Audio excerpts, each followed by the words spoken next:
दोस्तों, क्या आपने कभी सोचा है कि आखिर सुख क्या है? क्यों हम हमेशा उन चीजों के लिए दुखी रहते हैं जो हमारे पास नहीं है, जबकि सच्ची खुशी तो उन्हीं चीजों में छिपी होती है जो हमारे पास अभी हैं। हम अपनी आंखें खोलकर देखें तो पाएंगे कि हम जितने दुखी महसूस करते हैं उससे कहीं ज्यादा हमारे पास खुश होने की वजहें हैं। आज मैं आपको एक ऐसी कहानी सुनाने जा रहा हूं जो न सिर्फ आपके मन की आंखें खोल देगी, बल्कि यह सिखाएगी कि सुख और दुख आपके बाहरी हालातों पर नहीं, बल्कि आपके नजरिए पर निर्भर करते हैं। यह कहानी है एक गरीब व्यक्ति की है जो अमीर बनने की चाह में हमेशा दुखी रहता था। लेकिन एक दिन एक बौद्ध भिक्षु ने उसे सिखाया कि असली सुख कहां पाया जा सकता है। तो दोस्तों, अंत तक इस कहानी को ध्यान से सुनिएगा, क्योंकि यह कहानी आपके जीवन को बदल सकती है और आपके अंदर एक नई ऊर्जा, एक नई सोच पैदा कर सकती है। तो आइए चलते हैं गौतम बुद्ध की शिक्षाओं से प्रेरित इस अनमोल कहानी की ओर। बहुत समय पहले की बात है। एक नगर में एक बहुत ही गरीब व्यक्ति रहता था। वह जब भी किसी धनी व्यक्ति को देखता तो वह मन ही मन बोलने लगता और कहता, हे भगवान, तूने मुझे इतना गरीब क्यों बनाया? इन अमीर व्यक्तियों को देखो, यह लोग कैसे ढंग से खेल रहे हैं, जीवन का आनंद ले रहे हैं, और एक मैं हूं जो हर रोज एक एक पैसे के लिए तरस जाता हूं। मेरे पास तो फूटी कौड़ी तक नहीं है और ये लोग पैसे बर्बाद कर रहे हैं। हे भगवान, मुझे भी अमीर बना दे। एक दिन वह व्यक्ति इसी तरह बोल रहा था, तभी उसके पास से एक बौद्ध भिक्षु गुजर रहे थे। उन भिक्षु ने उस गरीब व्यक्ति की सारी बातें सुन ली। फिर वो बौद्ध भिक्षु उस व्यक्ति से कहते हैं, क्या बात है भंते, तुम इतने परेशान क्यों हो? तुम इतने दुखी क्यों लग रहे हो? क्या कोई तकलीफ है तुम्हें? तभी वह व्यक्ति कहता है, हे गुरुदेव, मैं बहुत दुखी हूं, मैं बहुत गरीब हूं। मेरे पास तो खाने के लिए पैसे नहीं बचते। मैं एक एक पैसे के लिए तरस जाता हूं। इस दुनिया में मेरा कोई नहीं। मैं सुखी होना चाहता हूं। मुझे सुखी होना है, मुझे अमीर होना है। हे गुरुवर, क्या आप मुझे कोई ऐसा उपाय बता सकते हैं जिससे मैं जल्द से जल्द अमीर हो जाऊं और मेरे पास किसी चीज की कोई कमी ना रहे? उस व्यक्ति की ये बात सुनकर उन बौद्ध भिक्षु ने उस व्यक्ति की तरफ ध्यान से देखा और फिर उस व्यक्ति को कहते हैं, भंते, तू मेरे साथ चल। इतना कहकर वो भिक्षु उस गरीब व्यक्ति को एक अमीर व्यक्ति के घर ले गए। उस अमीर के घर को देखकर उस गरीब व्यक्ति की आंखें फटी की फटी रह गईं। उस गरीब व्यक्ति ने उन भिक्षु से कहा, हे गुरुवर, इतना अमीर होने के लिए तो मैं कुछ भी कर सकता हूं। यदि मेरे पास इतने पैसे हो तब तो क्या ही बात है, इस घर में तो कितना आनंद आता होगा। तभी वह भिक्षु मुस्कुराने लगे और उस गरीब व्यक्ति से कहते हैं, इसलिए तो मैं तुम्हें यहां पर लाया हूं। इतना कहते हुए भिक्षु उस व्यक्ति को उस घर के मालिक के पास ले जाते हैं और उस अमीर व्यक्ति से कहते हैं, तुम्हारे पास तो इतनी धन दौलत है, इतना आलीशान घर और सारे ऐशो आराम है, क्या तुम सुखी हो? तभी वो व्यक्ति जरा सा मायूस होकर उन बौद्ध भिक्षु से कहता है, हे गुरुवर, कैसा सुख? केवल धन दौलत होने से सुख तो नहीं आ जाता। मैं तो जन्म से ही अंधा हूं और एक अंधे के जीवन में सुख कैसे हो सकता है? सुखी तो वे लोग हैं जिनके पास आंखें हैं, जो लोग इस संसार को देख पा रहे हैं, इसकी खूबसूरती को आंख भर के निहार पा रहे हैं। हे गुरुवर, मैं तो बस इतना ही चाहता हूं कि केवल मुझे कुछ पलों के लिए ही सही, लेकिन इस संसार को देखने का अवसर प्राप्त हो। मैं कम से कम एक बार अपने माता पिता, अपने रिश्तेदारों को देख सकूं, और इसके लिए चाहे मुझसे मेरी कोई पूरी दौलत ही क्यों ना ले ले, मैं देने के लिए तैयार हूं। मैं इतना दुखी हूं जितना दुखी और कोई नहीं हो सकता। हे ईश्वर, आपने मुझे अंधा क्यों बनाया?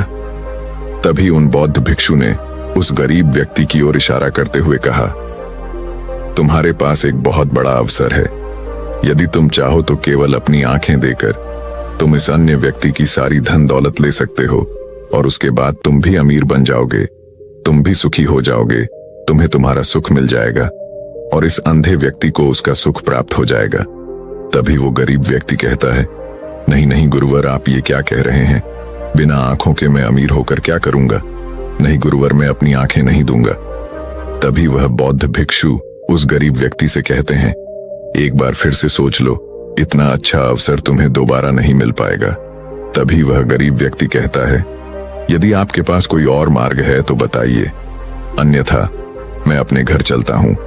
तभी वह भिक्षु उस व्यक्ति से कहते हैं, ठीक है, ठीक है, यदि तुम अपनी आंखें नहीं देना चाहते तो कोई बात नहीं, हम कोई और रास्ता निकाल लेते हैं। तभी वह बौद्ध भिक्षु उस व्यक्ति का हाथ पकड़कर उसे एक और धनी व्यक्ति के घर ले जाता है। इस धनी व्यक्ति का घर पहले वाले धनी व्यक्ति से और भी ज्यादा विशाल था। यह देखकर वह गरीब व्यक्ति कहता है, अरे अरे, इतना आलीशान घर मैंने आज तक नहीं देखा था। तभी वह बौद्ध भिक्षु उस गरीब व्यक्ति को उस धनी व्यक्ति के पास ले जाते हैं और उस धनी व्यक्ति से कहते हैं, आप तो बहुत सुखी होंगे, आपके पास इतना आलीशान घर है, इतनी धन दौलत है, सारे ऐसो आराम है, आपको तो किसी चीज की कोई कमी नहीं, आप अवश्य ही बहुत सुखी होंगे। तभी वह धनी व्यक्ति मायूस होकर उन बौद्ध भिक्षु से कहता है, आप यह कैसी बातें कर रहे हैं? आप तो जानते हैं कि मेरे दोनों हाथ काम नहीं करते, मैं अपाहिज हूं।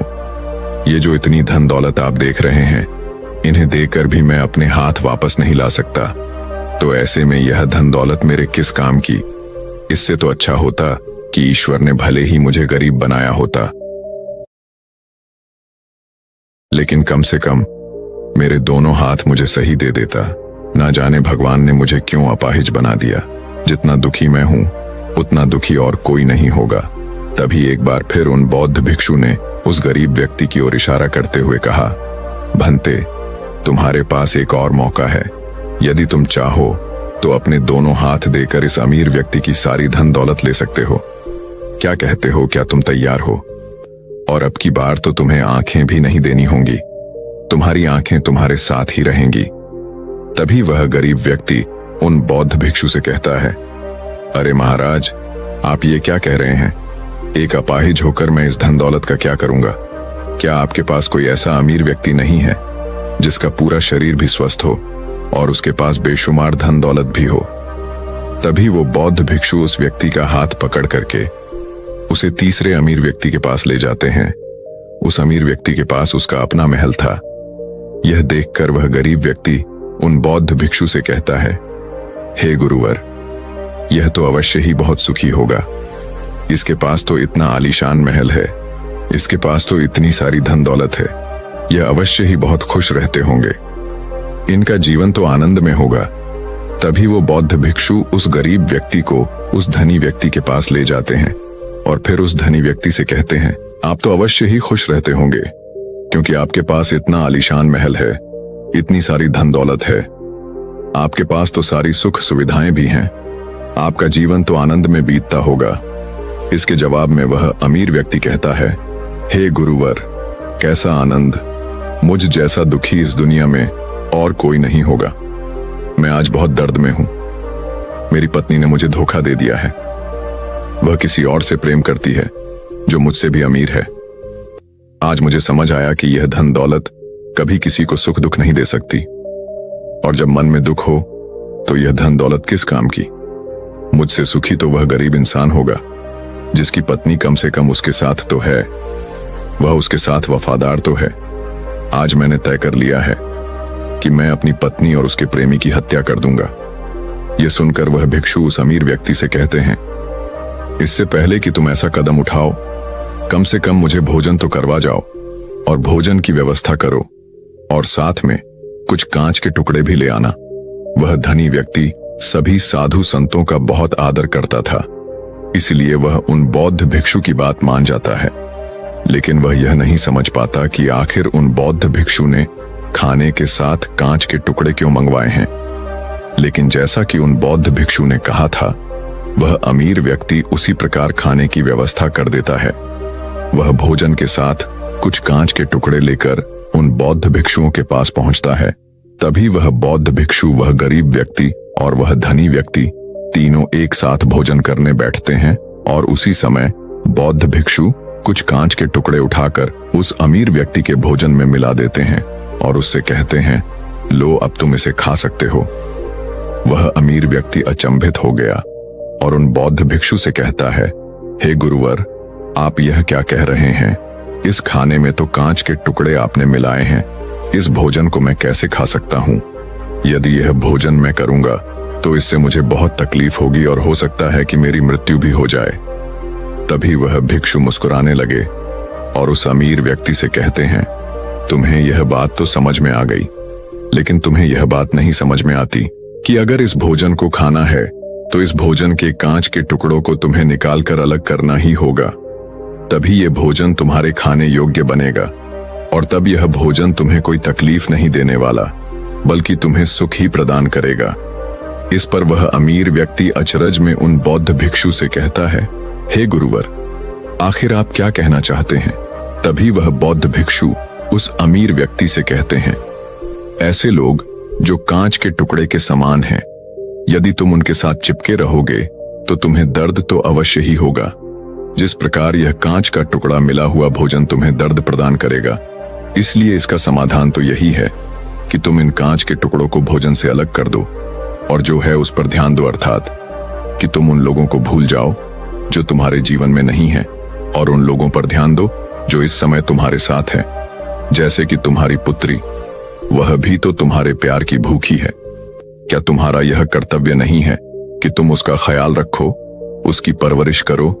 आगे भिक्षु उस अमीर व्यक्ति से कहते हैं, सुख तो तुम्हारे पास ही है, बस इन कांच के टुकड़ों को अर्थात अपनी पत्नी और उसके प्रेमी की हत्या करने का यह विचार अपने मन से निकाल दो, अन्यथा यह कांच के टुकड़ों से मिला हुआ भोजन के समान ही होगा और इसका परिणाम भी बहुत भयानक होगा। वह भिक्षु इतना कहकर शांत हो गए और उस अमीर व्यक्ति को भी उन भिक्षु की बात समझ में आ गई।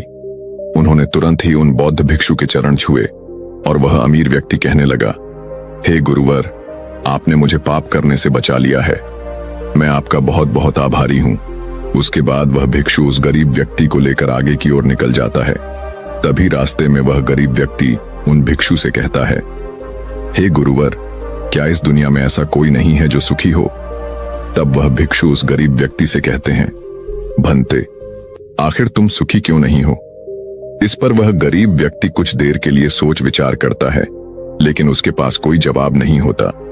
तभी वह बौद्ध भिक्षु उस गरीब व्यक्ति से कहते हैं, क्योंकि तुम्हें वह चाहिए जो तुम्हारे पास नहीं है। तुम्हारे पास धन नहीं है और तुम्हें धन चाहिए। तुम अमीर होना चाहते हो, तुम्हें लगता है कि वह तुम्हें सुख देगा, लेकिन तुम इस वास्तविकता को भी भूल रहे हो कि बाद में तुम्हें दुख भी वही देगा। जैसे कि जब हम पहले एक अमीर व्यक्ति के पास पहुंचे थे तो उसके पास आंखें नहीं थीं। उसके पास जो नहीं था वह उसके लिए बिलख रहा था, जबकि उसके पास तो बेशुमार धन दौलत थी और उसका पूरा शरीर भी पूरी तरह से स्वस्थ था, लेकिन उसका ध्यान उस पर नहीं था। वह उसे छोड़कर उन चीजों के पीछे भाग रहा था जो उसके पास नहीं थी। इसी तरह से दूसरे अमीर व्यक्ति के पास आंखें थीं, धन दौलत भी थी, लेकिन हाथ नहीं थे।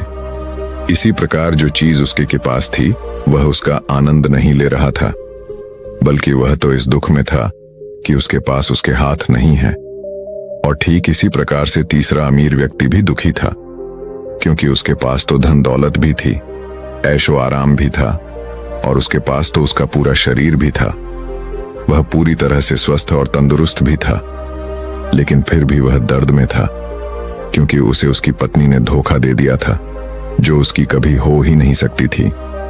जो स्त्री केवल धन के लिए किसी और के साथ भाग जाए, क्या वह उसका साथ कभी दे सकती थी? नहीं।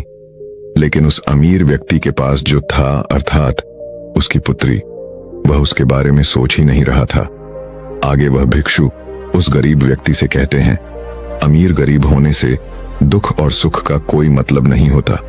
अमीर हो या गरीब, हमारे दुखी होने का एकमात्र कारण यही होता है कि हम हमेशा उन चीजों के पीछे भागते रहते हैं जो हमारे पास है ही नहीं, और जो वर्तमान में हमारे पास है हम उस पर ध्यान ही नहीं देते और ना ही उसका आनंद ले पाते हैं। हम तो केवल भविष्य में घूमते रहते हैं, भूतकाल में अटके रह जाते हैं, और यह सारी गलतियां हम वर्तमान की जमीन पर करते हैं। और यही कारण है कि तुम कभी आनंदित हो ही नहीं पाते, तुम कभी खुश नहीं रह पाते, क्योंकि जो आनंद का समय है अर्थात वर्तमान का समय, वह तो यूं ही नष्ट हो जाता है। तभी आगे वह भिक्षु उस गरीब व्यक्ति की ओर इशारा करते हुए कहते हैं, भंते, तुम मुझे ये बताओ, क्या तुम्हारे पास उन तीनों अमीर व्यक्तियों के दुखों में से कोई एक भी दुख है।